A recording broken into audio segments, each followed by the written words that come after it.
سورہ جن، اس میں اللہ تعالیٰ نے جنات کی تبلیغ کا تذکرہ کیا ہے. ہوا یہ تھا کہ رسول اللہ صلی اللہ علیہ وسلم قرآن مجید کی تلاوت فرما رہے تھے تہجد میں. مسجد جن وہاں مکہ میں موجود بھی ہے. تو جنات کا ایک وفد وہاں سے گزرا. انہوں نے جب قرآن سنا تو بڑے حیران ہوئے. یہ تو بالکل ویسا کلام ہے جیسا موسیٰ علیہ السلام پر نازل ہوئی تھی تورات اور حضرت عیسیٰ پہ انجیل. یہ تو بالکل ویسا کلام ہے. یعنی ان کو اندازہ ہوا کہ یہ پیغمبر ہیں. وہ ہو سکتا ہے جن بھی پڑھے لکھے ہوں, یعنی اہل کتاب میں سے ہوں. تو وہ اچھا اس میں توحید کا بیان بھی تھا. تو وہ جنات جا کے اپنی قوم کو تبلیغ کرنے لگے. اچھا پھر ایک اور واقعہ یہ ہوا تھا کہ جنات جب آسمانوں پہ جاتے تو شہاب ثاقب کے ذریعے ان کا آسمانوں پہ داخلہ بند کر دیا گیا. تو یہ خبر بھی جنات میں پھیل گئی کہ پہلے ہم جاتے تھے کچھ نہیں ہوتا تھا, اب جانا روک دیا جا رہا ہے. یہ جو شہاب ثاقب ہوتے ہیں نا, چنگاریاں, اس پہ سائنسدان اعتراض کرتے ہیں یہ تو ویسی رگڑ لگنے سے وہ یعنی ستاروں کی ایک ٹکڑے, سیاروں کے ٹکڑے ٹوٹتے ہیں, رگڑ دگنے سے یہ ہوتا ہے. تو یہ کوئی اسلام کے منافی نہیں ہے. اللہ تعالیٰ کسی جن کو مار سکتے ہیں, اس کے فرشتے کسی جن کو مار سکتے ہیں اس کے ذریعے, رگڑ بھی لگے اور وہ جل بھی جائے اور جن بھی مر جائے. تو اس میں کون سا کوئی وہ ہمیں جن تھوڑی نظر آ رہا ہے, ہمیں تو وہ شہاب ثاقب جاتا ہوا نظر آ رہا ہے. اور یہ بھی ضروری نہیں ہے کہ جب بھی شہاب ثاقب ٹوٹے تو کوئی جن ہی مر رہا ہو, اس سے اتفاقی حادثہ بھی ہو سکتا ہے. یہ اسلام نے یہ نہیں کہا کہ جب بھی آسمان پہ آپ کو رگڑتا ہوا ستارے کا ٹکڑا نظر آئے گا تو وہ جن ہی ہے جس کے پیچھے جا رہا ہے. وہ بعض دفعہ ایسے ہوتا ہے کہ جنات کا تعاقب ہوتا ہے اس کے ذریعے. تو یہ نبی کے دور میں ہوا.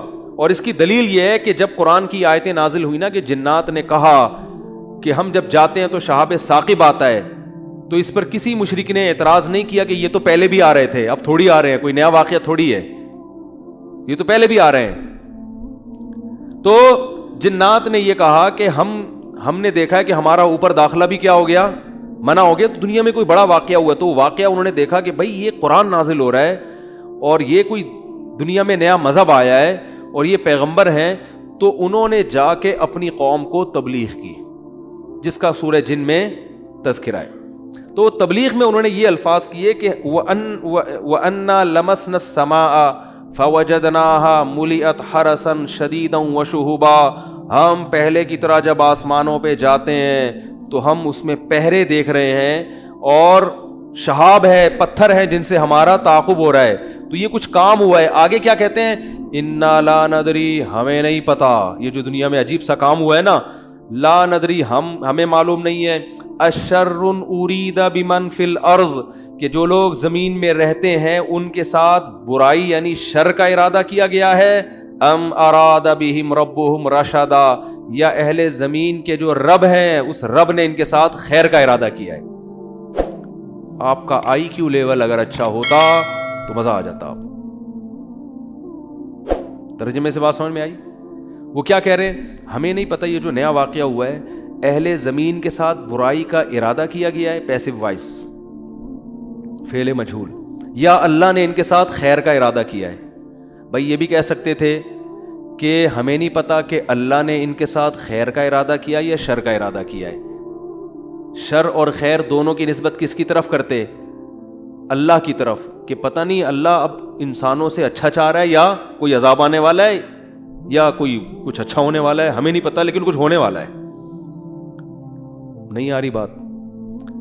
ارے بھائی جنات کو جب یہ واقعہ ہوا نا, اوپر جانا بند ہو گیا آسمانوں پہ, تو جن آ کے آپس میں گول میز کانفرنس بلائی. انہوں نے بولا کہ بھائی کچھ کام عجیب سا ہو رہا ہے, کچھ ہو رہا ہے, یا تو کوئی بہت اچھا ہوگا یا کچھ برا ہو رہا ہے. یعنی کچھ نہ کچھ تو ابھی کائنات میں نیا ہوگا, اس زمین پہ کچھ نیا ہوگا. بمن فی الارض, اہل زمین کے ساتھ کچھ نیا ہونے والا ہے.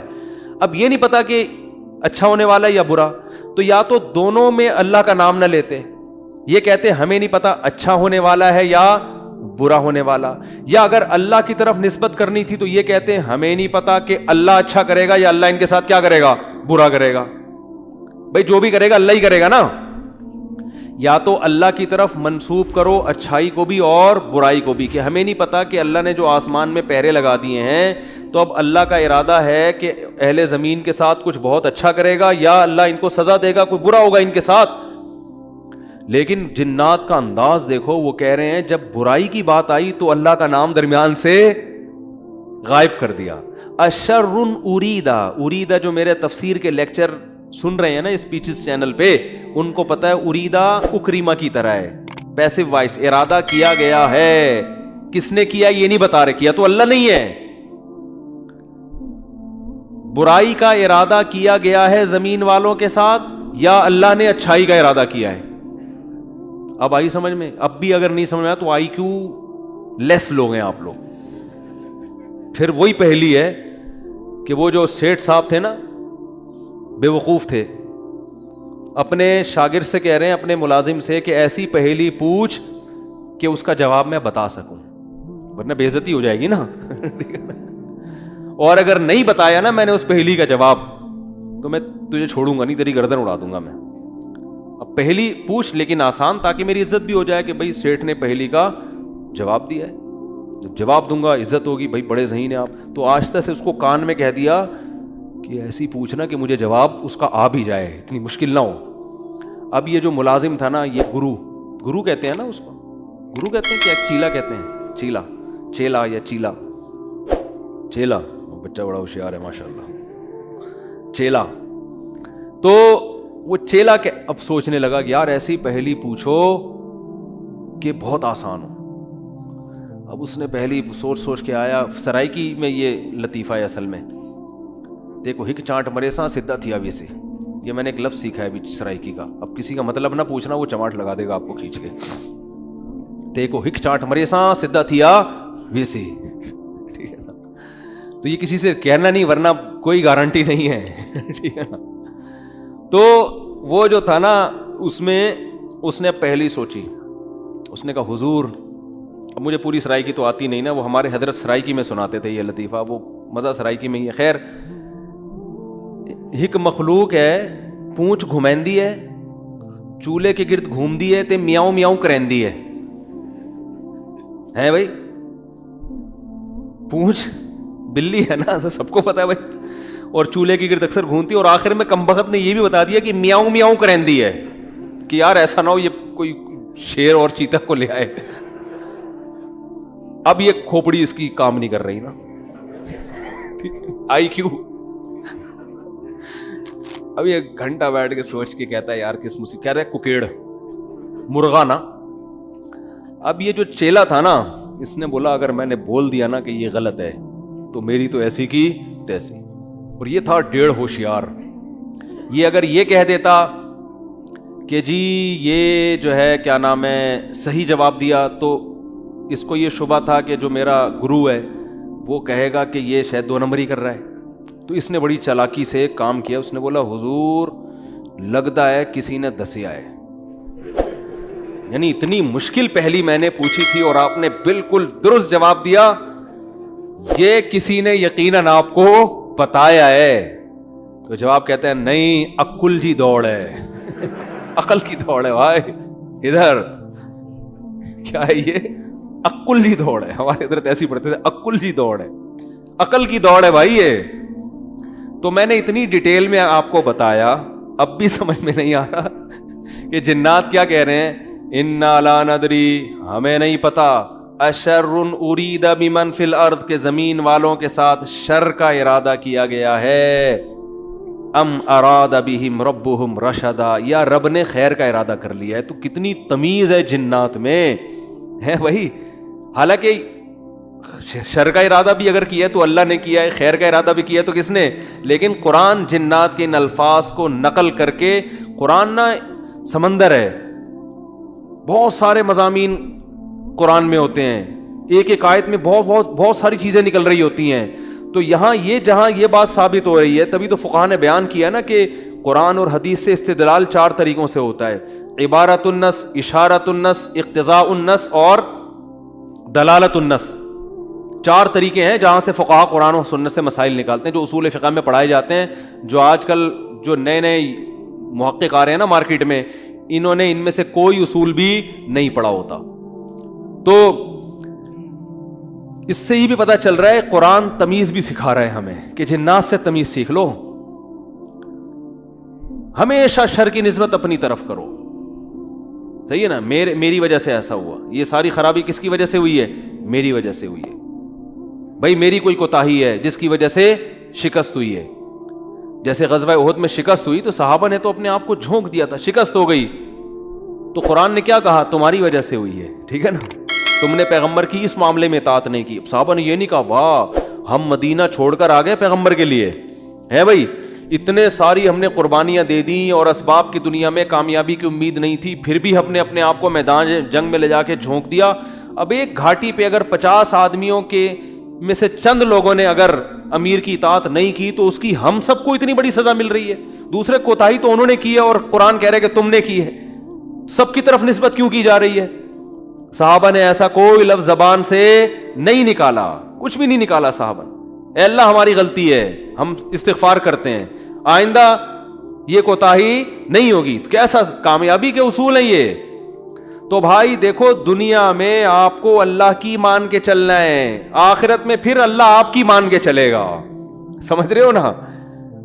پھر آخرت میں اللہ کہے گا کہ وَلَكُمْ فِيهَا مَا تَشْتَهِي أَنفُسُكُمْ, تمہیں زبان سے نہیں بولنا پڑے گا, جو دل میں تمہارے خیال آئے گا نا, خواہش پیدا ہوگی, اس دل کی خواہشات کو اللہ وہاں پورا کرے گا. دنیا آزمائش کی جگہ ہے, پیڑے کھانے کی جگہ نہیں ہے, یہاں آزمائشیں ہیں, اور اگر کوئی آزمائش نہیں ہے تو یہ خود ایک آزمائش ہے. آپ کہہ سکتے ہیں فلاں تو بڑی ہنسی خوشی زندگی گزار رہا ہے, وہ تو کوئی آزمائش ہی نہیں ہے. او بھائی یہ ہنسی خوشی زندگی خود ایک آزمائش ہے کہ یہ اللہ کا شکر ادا کر رہا ہے کہ نہیں کر رہا. اسے نہ کوئی بیماری ہے, اس کا گھر بھی ہے, اس کے بیوی بچے بھی ہیں, اس کو سکون بھی ہے, گھر میں آتا ہے بیگم تمیز سے بات کرتی ہے, اور جناب گھر سے باہر نکلتا ہے تو بیگم پوچھتی نہیں ہے واپسی پہ کہ انڈے کیوں نہیں لے کر آئے, کوئی کسی قسم کی ٹینشن نہیں ہے. یہی ہو رہا ہے نا آج کل. اور جناب ابا بھی ٹھیک ہیں, اماں بھی ٹھیک ہیں, ملک کی حالات بھی ٹھیک ہیں, بے روزگاری بھی نہیں ہے, بلب کے والدین کو گالیاں دینے کی بھی ضرورت نہیں ہے, لائٹ بھی نہیں جا رہی ہے, پنکھا بھی چل رہا ہے, بٹن دباؤ پنکھا چلتا ہے. جیسے آسٹریلیا میں تو یہی ہوتا ہے, بٹن دباتے تھے پنکھا چل جاتا تھا. وہاں پہ میں حیران ہوتا تھا یار, ہم تو دیکھتے ہیں ٹرائی کر کے چلا کہ نہیں چلا, ایسا ہی ہوتا ہے نا, چل گیا اے اللہ تیرا شکر ہے, نہیں چلا کوئی بات نہیں, لائٹ آنے والی ہے تھوڑی دیر میں آ جائے گی. جنریٹر چلاؤ, کھینچو پھر اس کو جا کے, کتنے تو چپک کے مر گئے جنریٹر سے بیچارے اس چکر میں. تو کوئی ٹینشن اگر نہیں ہے تو بھی بڑی ٹینشن ہے بھائی. کہیں اللہ ایسا تو نہیں ہے کہ کوئی بہت بڑی پکڑ آنے والی ہے, اللہ کی بہت بڑی پکڑ نہ آنے والی ہو, اس لیے ڈرنا ہے.